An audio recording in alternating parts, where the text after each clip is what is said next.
नमस्कार दोस्तों, स्वागत है आप सभी का एडवेंचरस मैथमेटिक्स में।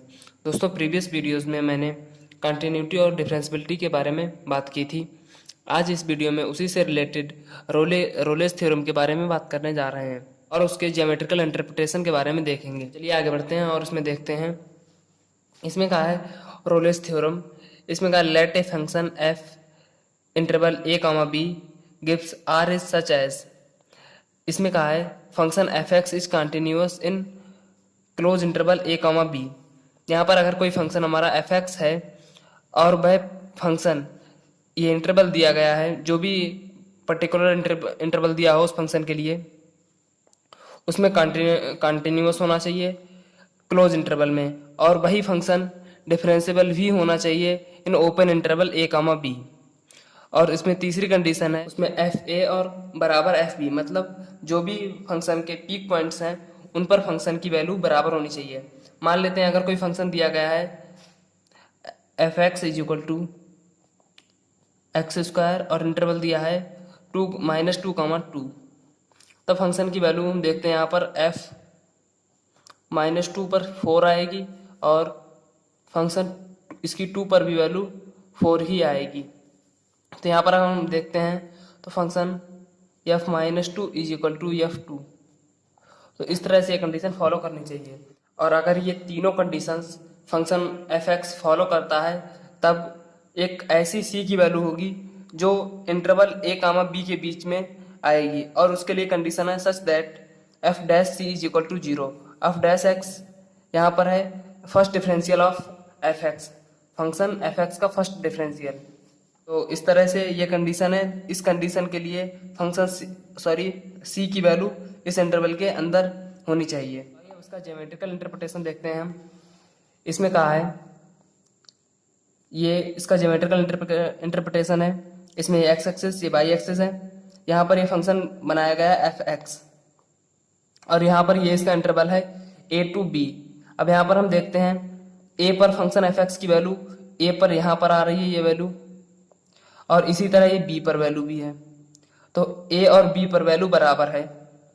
यहाँ पर ये लाइन है, यहाँ पर a और b दोनों पॉइंट्स पर फंक्शन एफ एक्स की वैल्यू बराबर है, और एक फंक्शन c, यहाँ पर c है, ये पॉइंट c इस इंटरवल के बीच में अंदर आ रहा है, अंदर बिलोंग कर रहा है। और जैसे यहाँ पर कहा है function f' c is equal to 0 पर, तो यहाँ पर अगर फंक्शन की वैल्यू निकालते हैं f' c स्लोप को बोलते हैं। यहाँ पर फर्स्ट डिफरेंशियल जो भी फंक्शन का होता है वह फंक्शन का स्लोप होता है, और फंक्शन का स्लोप x एक्सिस से देखा जाता है।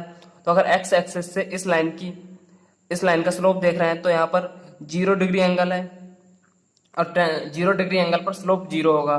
तो यहाँ पर ये f' फंक्शन के लिए अगर इसके लिए देखते हैं तब f' यहाँ पर 0 होगा, और इस कंडीशन के लिए जो c की वैल्यू है वह इंटरवल a और b के अंदर आ रही है। तो ये इसका ज्योमेट्रिकल इंटरप्रिटेशन है। एक इस तरह से इसका ग्राफ हो सकता है या इस तरह से हो सकता है। इसमें भी ये फंक्शन एफ एक्स है, ये फंक्शन एफ एक्स है। यहाँ पर अगर हम देखते हैं तो फंक्शन एफ ए और बी ये इंटरवल है इसके लिए। अब अगर हम एफ ए की वैल्यू निकालते हैं तब एफ ए की वैल्यू यहाँ पर आएगी, और एफ बी की वैल्यू ये एक्स एक्सिस पर अगर वैल्यू देखते हैं तब सेम वैल्यू है। यहाँ पर भी इसी लाइन पर है, ये ए भी इसी लाइन पर है और बी भी इसी लाइन पर है। अब अगर हम इसका f' देखते हैं तो यहाँ पर एक वैल्यू मिल सकती है, एक वैल्यू यहाँ पर मिल सकती है। दोनों वैल्यूज ये एक्स एक्सिस के पैरेलल लाइंस हैं, और ये लाइन भी एक्स एक्सिस के पैरेलल है।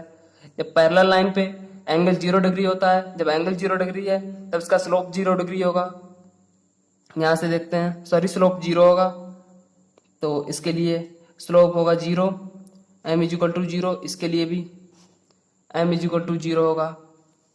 और अगर स्लोप 0 है तब dy/dx फर्स्ट डिफरेंशियल 0 होगा, क्योंकि फर्स्ट डिफरेंशियल ही स्लोप होता है किसी भी फंक्शन का। और जब ये 0 है तब इस कंडीशन के लिए c की वैल्यू, जो भी यहाँ पर c आएगा, c की वैल्यू इस इंटरवल के अंदर होगी यहाँ पर। ठीक है, तो इस इंटरवल के अंदर c की वैल्यू बिलोंग करनी चाहिए। तो आइए हम रोलेस थ्योरम का क्वेश्चन देखते हैं। इसमें कहा है function f x is equal to x square plus 2 when x belongs to -2, 2 prove the Rolle's theorem. तो इस फंक्शन के लिए हमें रोलेस थ्योरम उनको प्रूफ करना है। तो पिछली वीडियो में मैंने आपको बताया था every polynomial function is differential and continuous when x belongs to r। तो इसमें ये रेंज r में बिलोंग करती है, तो ये फंक्शन पॉलिनोमियल फंक्शन है, इसलिए ये डिफरेंशियल और कॉन्टिन्यूअस तो होगा। तो रोलेस थ्योरम की फर्स्ट दो कंडीशंस यही होती हैं कि फंक्शन कॉन्टिन्यूअस होना चाहिए, और सेकंड कंडीशन होती है फंक्शन डिफरेंशियल होना चाहिए। तो इस फंक्शन के लिए अगर हम देखते हैं तब ये फंक्शन पहली दो कंडीशंस को तो पूरा करता है, कॉन्टिन्यूअस भी है और डिफरेंशियल भी है। अब हम थर्ड कंडीशन देखते हैं। इसमें थर्ड कंडीशन होती है f a is equal to f b. तो इसमें अगर हम रेंज देखते हैं तो a इज इक्वल टू -2 है, b इज इक्वल टू 2 है। तो इसके लिए हम लगाते हैं function x is equal to दिया है x² प्लस 2 और f2 की वैल्यू देखते हैं पहले -2 इज इक्वल टू -2 का होल स्क्वायर प्लस 2, ये हो जाएगा 4 plus 2 is equal to 6। Function x is equal to 2 पर देखते हैं तब ये हो जाएगा 2 का whole square plus 2 is equal to 4 plus 2 is equal to 6। तो यहाँ से हम देखते हैं function -2 x is equal to -2 और x इज इक्वल टू 2 पर वैल्यू सेम आ रही हैं। तो हम इसमें थर्ड कंडीशन भी फॉलो कर रही है f a is equal to f b. अब इसके लिए हम c की वैल्यू निकालते हैं।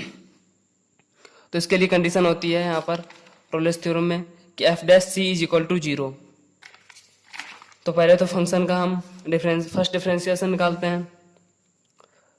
एफ एक्स दिया है is equal to x² plus 2, f dash x हो जाएगा is equal to 2x। Constant number का डिफरेंशिएशन 0 हो जाता है। अब x की जगह हम रखते हैं c, f dash c is equal to 2c। 2c की वैल्यू यहाँ पर 0 दी गई है, कंडीशन में कहा है f dash c is equal to 0, ये कंडीशन होती है। एफ डैश सी की वैल्यू आई है हमारे पास 2c is equal to 0, c is equal to 0 यहाँ से आ गया है। c इज इक्वल टू 0 इस रेंज में है, -2 और 2 के बीच में आती है। अगर हम यहाँ पर ग्राफ बनाते हैं तो ये -2 -1 0 1 और यहाँ पर 2, -2 से 2 के बीच में आता है 0। तो इसलिए रोलेस थ्योरम यहाँ पर प्रूफ होती है कि रोलेस इस तरह से हम किसी भी फंक्शन के लिए देख सकते हैं कि फंक्शन रोलेस थ्योरम के लिए सत्यापित करता है या नहीं, इन तीनों कंडीशंस को देखकर। अगर ये तीनों कंडीशंस फंक्शन के लिए सही हैं तब हमारा फंक्शन रोलेस थ्योरम को सत्यापित करता है।